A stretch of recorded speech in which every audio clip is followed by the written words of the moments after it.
भाजपा के बिहार संस्थापक भीष्म पितामह स्वर्गीय कैलाशपति मिश्र की 100वीं जयंती पर भाजपा जनशताब्दी वर्षगांठ के रूप में मनाई गई। भाजपा के संस्थापक सदस्य और बिहार भाजपा के भीष्म पितामह स्वर्गीय कैलाशपति मिश्रा जी की 100वीं जयंती को बिहार बीजेपी जनशताब्दी वर्षगांठ के रूप में मनाई गई। इसके तहत लगातार 1 महीने तक विभिन्न कार्यक्रमों को आयोजित किया जाएगा। पूरे प्रदेश में 1 महीने तक चलने वाला इन सभी कार्यक्रमों की शुरुआत भाजपा के राष्ट्रीय अध्यक्ष जेपी नड्डा द्वारा पटना में स्वर्गीय मिश्र जी की जन्म जयंती के मौके पर 5 अक्टूबर को होगी। आपको बता दें कि बापू सभागार पटना में प्रदेश के सभी शक्ति केंद्र, प्रमुख मंडल अध्यक्ष और कमेटी सदस्य, प्रदेश के अधिकारी इस कार्यक्रम में हिस्सा लेंगे। बिहार के विभिन्न जिलों में समारोह आयोजित कर जनसंघ और भाजपा के पुराने साथियों को सम्मानित किया जाएगा।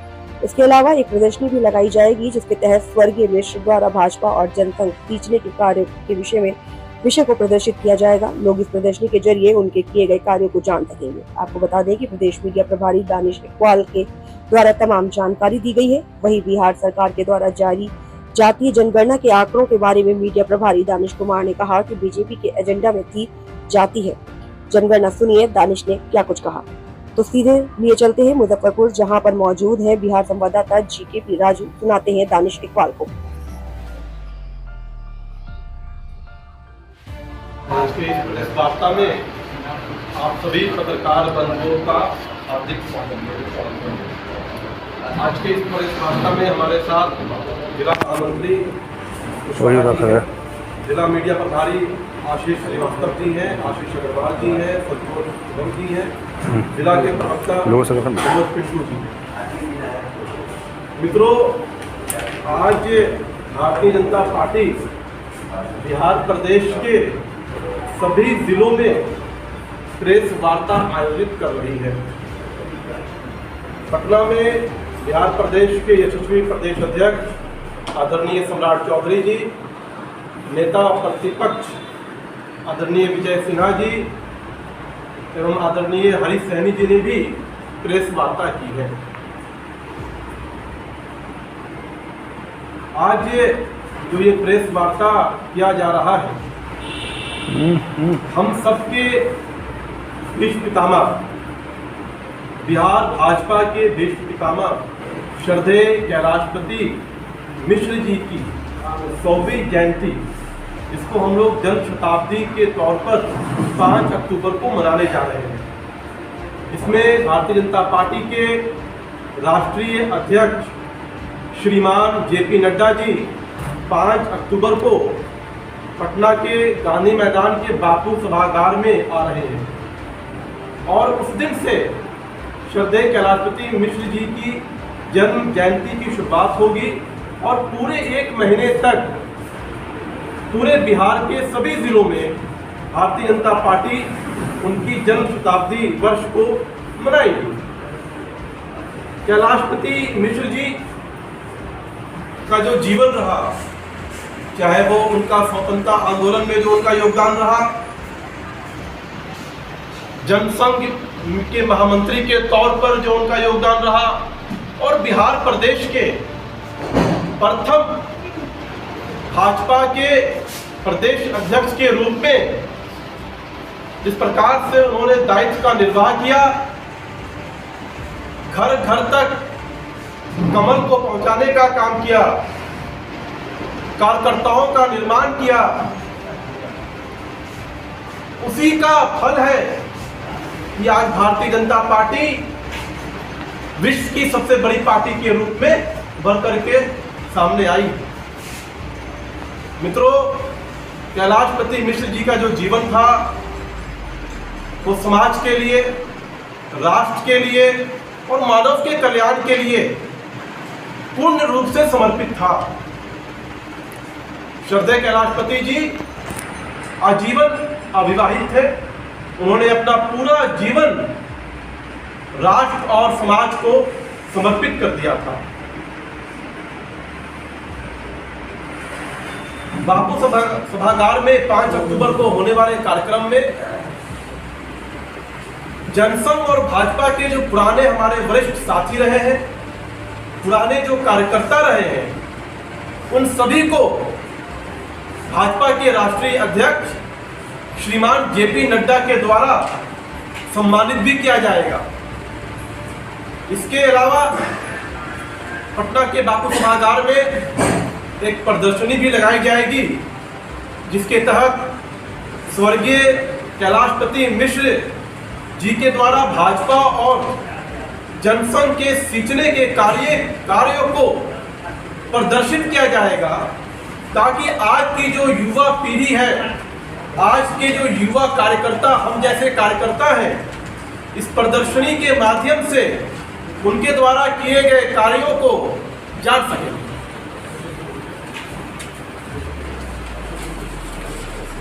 मित्रों, स्वर्गीय कैलाशपति मिश्र जी देश की प्रथम पंक्ति और प्रथम पीढ़ी के नेता थे, जिन्होंने पार्टी व संगठन के विस्तार और विचारधारा की लड़ाई के लिए अपने आप को पूर्ण रूप से समर्पित कर दिया था। पार्टी को शून्य से खड़ा करने और इसे राज्य में एक प्रमुख राजनीतिक ताकत में बदलने के लिए कैलाशपति जी को बिहार भाजपा का भीष्म पितामह कहा जाता है। सबसे महत्वपूर्ण विषय यह है कि कैलाशपति जी अपने राजनीतिक जीवन में गठबंधन के विरोधी थे। वो चाहते थे कि भारतीय जनता पार्टी अपने बलबूते पूर्ण बहुमत के साथ सरकार बनाए।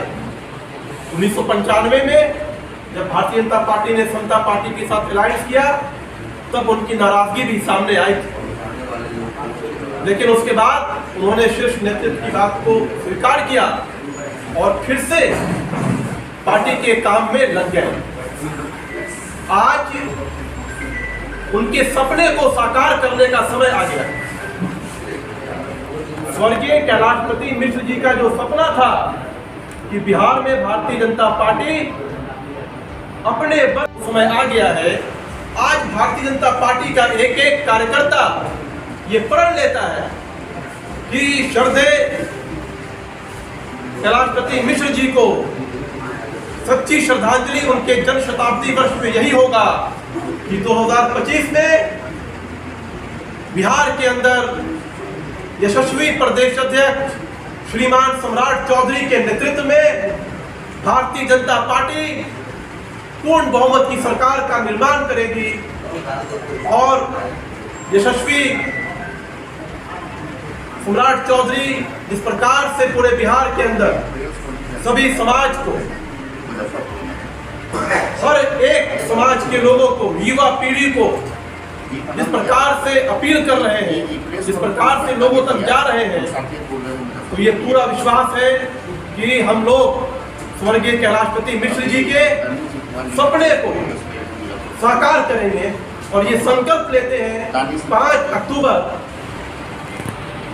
को गांधी मैदान के बापू सभागार से राष्ट्रीय अध्यक्ष श्रीमान जेपी नड्डा आ रहे हैं और हम पूरे बिहार प्रदेश के कार्यकर्ताओं को, बंधुओं को आह्वान करने आए हैं कि आप सब स्वर्गीय कैलाशपति मिश्र जी के जन्म शताब्दी को हर्ष के साथ, उल्लास के साथ, त्योहार के साथ मनाएंगे, ताकि आने वाली पीढ़ी स्वर्गीय कैलाशपति मिश्र जी के योगदान को समझ सके और याद रख सके और उनसे प्रेरणा लेते हुए भारतीय जनता पार्टी की कारवां को आगे बढ़ाना है।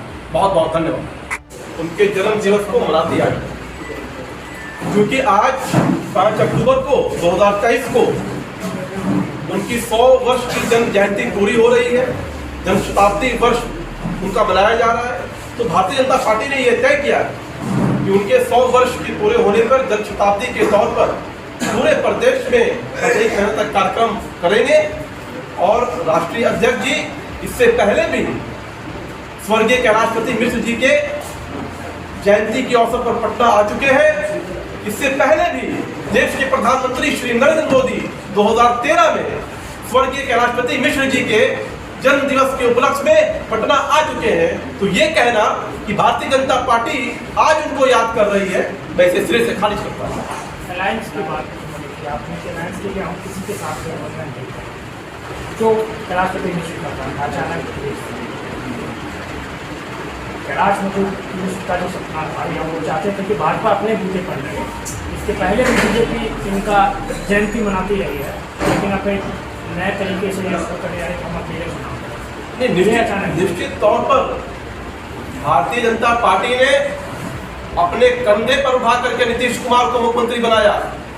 लालू प्रसाद को भी पहली बार मुख्यमंत्री बनाने में भारतीय जनता पार्टी की बड़ी भूमिका रही है। तो भारतीय जनता पार्टी ने बिहार के सर्वांगीण विकास के लिए हमेशा उन लोगों को आगे बढ़ाया ताकि एक सरकार चल सके। और नीतीश कुमार अगर बिहार के मुख्यमंत्री बने तो स्वर्गीय अटल बिहारी वाजपेयी जी की, लाल कृष्ण आडवाणी जी की महत्वपूर्ण भूमिका थी। भारतीय जनता पार्टी अपने सीट्स ज्यादा होने के बावजूद भी विधानसभा में नीतीश कुमार को मुख्यमंत्री बनाया। लेकिन अब समय आ गया है, अब बिहार की जनता की ये मांग है कि समय ये भारतीय जनता पार्टी का है और भारतीय जनता पार्टी को पूर्ण बहुमत के साथ सरकार बनाना है, तभी बिहार का विकास हो सकेगा। 30 वर्षों से ये अलायंस की जो सरकार है बिहार के अंदर, अब जनता उससे उठ चुकी है, जनता इसको नकारना चाहती है। इसलिए मैं कह रहा हूँ this is the right time, ये एक सही समय है कि कैसे बिहार के अंदर 2025 में पूर्ण बहुमत की सरकार बने। जनता दल यूनाइटेड के साथ हमारी सरकार थी और जब जब नीतीश कुमार हमारे साथ थे तब यही नीतीश कुमार सुशासन बाबू अगर कहलाए तो भारतीय जनता पार्टी के अलायंस में साथ रहने के कारण सुशासन बाबू कहलाए। और जब जब वो लालू प्रसाद जी के साथ गए तब तक लोगों ने उनको पलटू राम कहा, कभी कुर्सी कुमार कहा। ये जो व्यंग है, ये जो नाम है, ये आप मीडिया के लोगों ने दिया है, हमने नहीं दिया है। आप मीडिया के लोगों ने ही उन्हें सुशासन बाबू कहा था, तब कहा था जब वो भारतीय जनता पार्टी के साथ में आए थे। सवाल है, या तो हीरो को कंधे पर बैठाया जाता है या सबको कंधे पर लादेगा। नहीं, इस तरह के शब्द पे मैं टिप्पणी नहीं करना चाहता हूँ। मैंने ये कहा कि नीतीश कुमार एक क्षेत्रीय दल की पार्टी थी। नीतीश कुमार की जो विधानसभा में विधायक की संख्या थी वो कम थी, उसके बावजूद भारतीय जनता पार्टी ने उन्हें अपने कंधों पर बिठा करके मुख्यमंत्री बनाया। बहुत बहुत धन्यवाद। बिहार एक प्रश्न और है, बिहार सरकार जातीय जनगणना का एक आंकड़ा जारी किया है, उसको बीजेपी किस तरह से देखती है?